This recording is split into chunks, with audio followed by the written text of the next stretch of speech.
Bien, entonces, a modo de ejemplo, tenemos estos datos acá, estos números, 2, 5, 2, 5, 2, 5, 6, 8, 8, 9, 9, 10, 11, 11, 11, 13, 13, 14, 14, 14, 14, 14, 14, 15, 15, 16, 16, 16, 16, 16, 16, 16, 16, 17, 17, 17, 18, 18, 18, 19, 19, 19, 19, 19, 19, 19, 19, 20 y 20.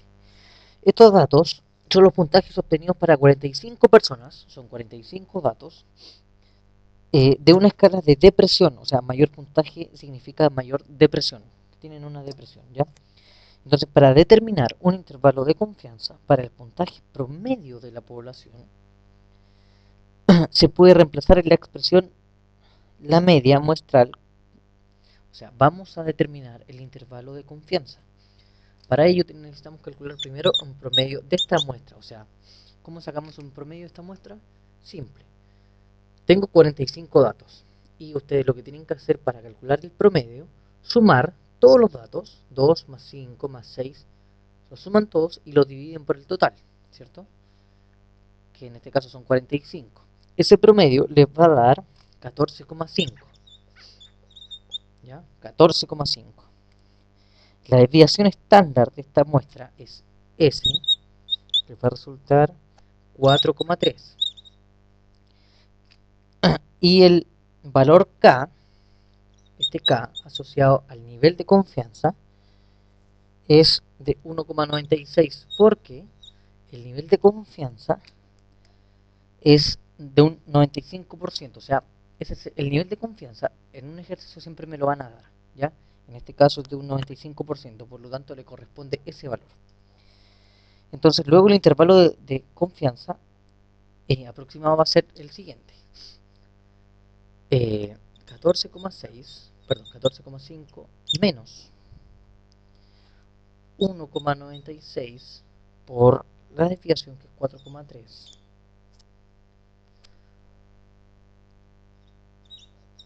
partido por la raíz de 45, porque es la raíz de la muestra, ¿ya? Ese es el límite inferior de este intervalo, y el límite superior, que es con más, y calculan cada uno de estos valores, ¿ya? Específicamente, les va a dar lo siguiente, les va a dar el siguiente intervalo, acá, les va a dar un intervalo de 13,2 hasta aproximadamente el 15,8. O sea, entre esos valores se mueve la media poblacional, o sea, el promedio de la población total. Ya que yo tomé una muestra de 45 personas. Entonces, es decir, el puntaje promedio de la población se encuentra entre 13,2 y 15,8 con un nivel de confianza del 95%. O sea, es muy probable que el promedio de la población se encuentre entre estos dos valores. ¿Ya? Eso es, muchachos. Vamos a lo siguiente. En algunas ocasiones también, lo que nos van a pedir, en algunas ocasiones entonces, cuando se está planificando, por ejemplo, un estudio, los investigadores siempre necesitan estimar el tamaño de la muestra. Lo vimos de una manera, ¿cierto? Lo calculamos de una manera. Pero la manera más correcta de poder estimar el tamaño de una muestra, no el tamaño de la población, sino que el tamaño de una muestra. Van a haber situaciones en las que no me den el tamaño de la muestra, pero yo puedo estimar ese tamaño. Entonces, para estimar el tamaño de una muestra que les entregaría un nivel de confianza adecuado a sus requerimientos, ¿ya? En estos casos lo que vamos a hacer, la expresión siguiente para el intervalo de confianza se puede utilizar para estimar más o menos cuál sería el intervalo de confianza que se puede utilizar para estimar, perdón, el tamaño de la muestra necesario para poder obtener un nivel de confianza dado. Es decir, el tamaño de la muestra a partir de un nivel de confianza ya establecido se puede, eh, se puede determinar de la siguiente manera. Siempre la muestra va a ser con una n. ya sea n minúscula o n mayúscula, ¿ya? Va a ser el parámetro K, va a ser una letra así, que es una letra griega que se llama phi, y el error. Todo eso en un paréntesis al cuadrado. ¿Qué me representa cada cosa? N es el tamaño de la muestra. N es el tamaño de la muestra. K es el coeficiente, o es más bien el nivel de confianza. En este caso ya no va a ser el número asociado al nivel de confianza, el coeficiente, sino que es el nivel de confianza. ¿Ya? En realidad también tiene que ver, perdón, recapitulemos. El K siempre va a ser el coeficiente asociado al nivel de confianza. Eso fue lo que dijimos en la fórmula anterior del intervalo de confianza, y acá sigue siendo lo mismo. Es el coeficiente asociado al nivel de confianza, ¿ya? Es el coeficiente asociado al nivel de confianza.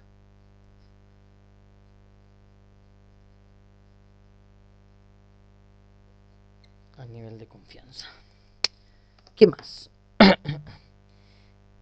El O, esta letra O, así, una letra que es como una especie de O, que a mí nunca me ha salido como una O, pero es como algo así,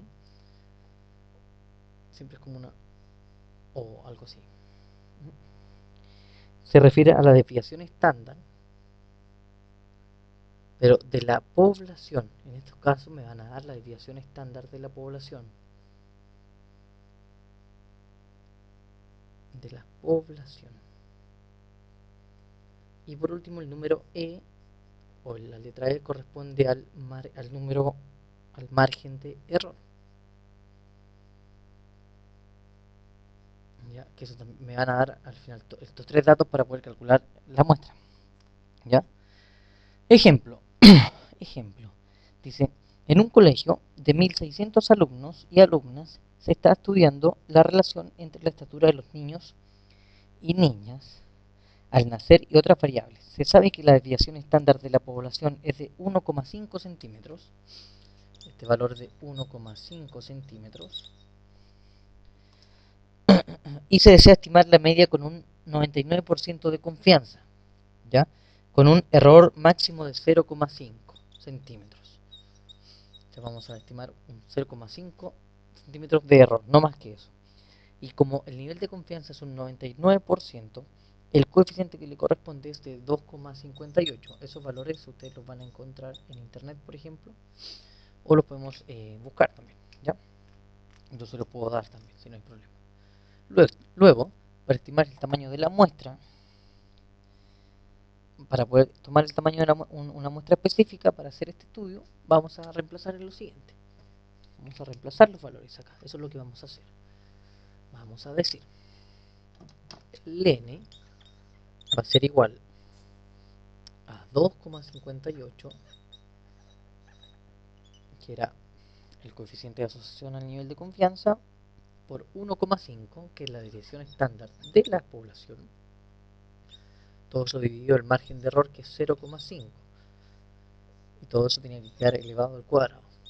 Por lo tanto, n le va a dar 59,9076. Ahora, este valor siempre se aproxima, independiente que es 59,1, siempre lo vamos a aproximar al valor siguiente para ser más exactos. Entonces vamos a decir que la muestra que tenemos que tomar para hacer un estudio que nos dé estos valores tienen que ser de 60 alumnos, ¿ya? Tienen que ser de 60 alumnos. Eso es lo que corresponde tomar. Entonces, eso es, ahí calculamos el tamaño de la muestra también. Entonces, en términos de definición, el tamaño de una muestra corresponde al número mínimo de datos o sujetos que se necesitan para conformar una muestra determinada que asegure un error estándar, que en este caso el error tenía que ser este de acá, ¿cierto? Menor que un valor determinado, fijado por el investigador, dada la población n. ¿Ya? Me están dando la población y tengo que fijar un margen de error. Y para poder obtener esos datos, necesito tener una muestra en específico. En este caso, la muestra era de 60.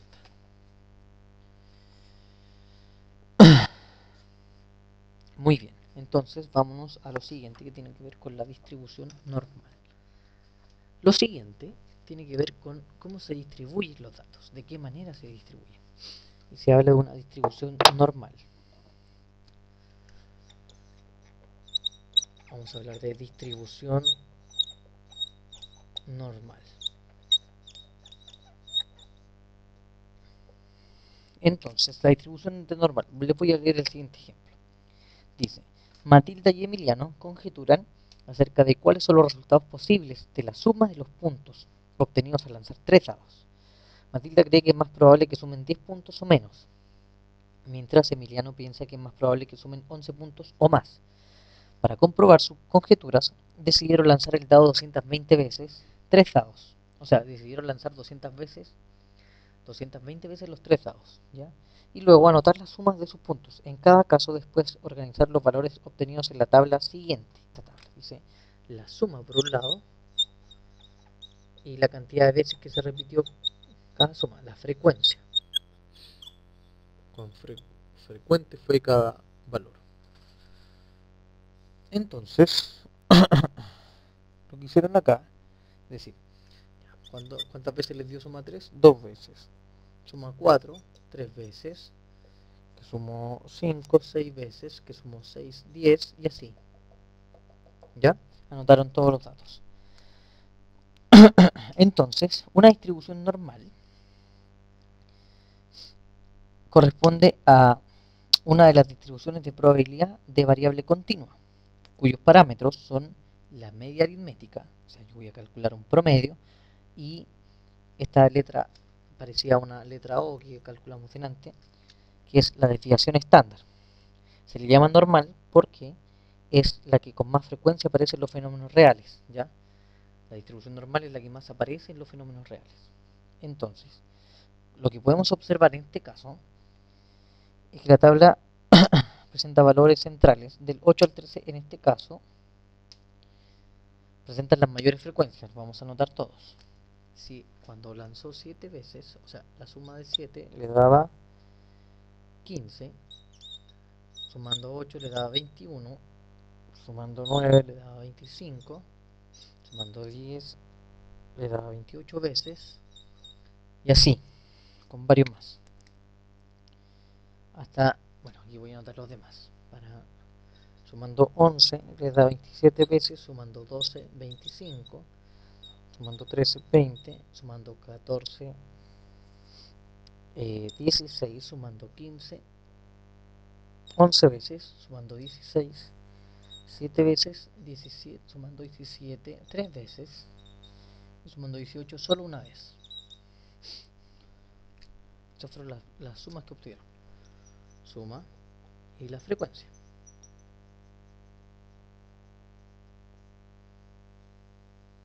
¿Ya? Entonces, como les decía, se puede observar entonces en la situación anterior los valores centrales del 8 al 13 en este caso, que son los valores centrales, del 8 hasta el 13, los valores que están en el medio, presentan las mayores frecuencias, es la que mayor veces se repitió acá. Tuvieron las frecuencias más altas, desde aquí hasta acá. Fíjense que el 8 21 veces, 9 25, 10 28, 11 27, todos estuvieron sobre 20, mientras que los demás, todos menores que 15 en muchos casos. ¿Ya? Entonces, mientras que los valores extremos 3, 4, 17 y 18 en este caso son los menos frecuentes. 3, 4, 17 y 18 son los que tienen menos frecuencia, los que se repitieron menos veces. Entonces, en general, si se repite una experiencia un gran número de veces, los resultados tienden a agruparse simétricamente en torno a un valor medio. Es decir, si ellos hubiesen decidido tirar los dados muchas más veces, se va a producir algo interesante siempre, y es que probablemente con un nivel de confianza muy alto, los términos del centro, en este caso de entre el 8 y el 13, van a volver a tener la mayor frecuencia, mientras que los demás siguen teniendo unas frecuencias más bajas respecto que las centrales. Es decir, los datos siempre tienden a agruparse cerca de un centro. Siempre va a aparecer un dato central. ¿Ya? O se habla de que se agrupan simétricamente en torno a un valor medio. Por lo tanto, cuantas más veces se repita la experiencia, más se acercan los resultados a una curva ideal correspondiente a una distribución normal. Al observar las características de esta curva que se dibuja en términos de función, esta curva se llama una campana de Gauss y se puede ver que es simétrica con respecto a la media, que tiene un vértice y que sus dos extremos se extienden infinitamente acercándose a cero. A ver, esta parte tiene que ver con la gráfica que yo puedo establecer de estos datos, que es la siguiente gráfica, la famosa campana de Gauss. Es una campana de este estilo, donde acá están los datos centrales, más o menos. O sea, por aquí, pensando en nuestro dibujo, estarían nuestros datos entre el 8 y el 13, porque son los que más se repiten, mientras que el resto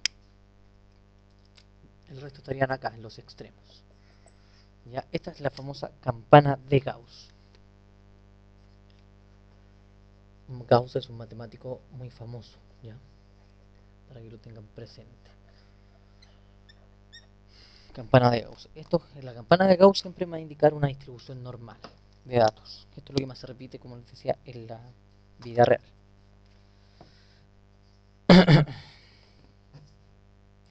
Ahora bien, la distribución de probabilidad normal ocupa un lugar muy importante en lo que es la estadística, como les estaba diciendo, porque en general se ajusta a las distribuciones de frecuencias reales observadas en muchos fenómenos, incluyendo características humanas, por ejemplo, el peso, lo que es la altura, el coeficiente intelectual o muchas otras cosas, y los resultados en algunos procesos físicos también, como en rendimiento y dimensiones. Entonces, cuando se conocen los valores de la media aritmética y de la desviación estándar de la población, de un conjunto de datos, más bien, mediante la distribución normal nosotros podemos estimar el porcentaje de individuos asociados a un intervalo de valores. Es decir, cada vez que nosotros tengamos una cantidad de datos y conozcamos su media aritmética y su desviación estándar, podemos hacer una estimación entonces de cuántos individuos están asociados a un determinado intervalo de valores, o sea, cuántos individuos pueden haber en ese intervalo de valores. En el caso de los datos obtenidos por Matilda y Emiliano, que es esta tablita que estamos acá, si nosotros calculamos el promedio de esto, nos va a dar 10,5 y la desviación nos va a dar 3,0. Entonces, se puede decir que, por ejemplo, si hacemos todo el cálculo, el 68,3% de estos datos obtenidos se encuentran en el intervalo 7,5 y 13,5, o sea, entre, claro, 7,5 y 13,5 más o menos. Acá está la mayor cantidad de datos, y ustedes lo pueden ver acá. Acá tengo 21 datos, 25, 28, 27, 25 y 20, que representa un porcentaje muy alto de total de datos, de los 220 veces en este caso que lanzaron. Acá tienen 20, 2, 4, 6, 8, 10, 12, tienen más o menos como 140 lanzamientos de esos 220, o sea, es un porcentaje muy alto que está concentrado acá en el centro. ¿Ya? Entonces, del mismo modo, se puede decir que el 95,5% de los datos obtenidos se encuentra entre 4,5 y 6,5. O sea, lo abrimos más. Podemos decir entre 4,5, por ejemplo, por acá, supongamos, y 16,5, o sea, abriendo más nuestro intervalo, y podemos decir que está casi el 96% de los datos, y el resto se sigue escondiendo en las colitas. ¿Ya? Y también podemos decir, siendo más específicos todavía, el 99,7% de los datos obtenidos se encuentran en el intervalo entre el 1,5 y 19,5. Y así podemos ir agrupando los valores en determinados grados de porcentaje. Entonces, para calcular una distribución normal lo vamos a hacer de la siguiente manera.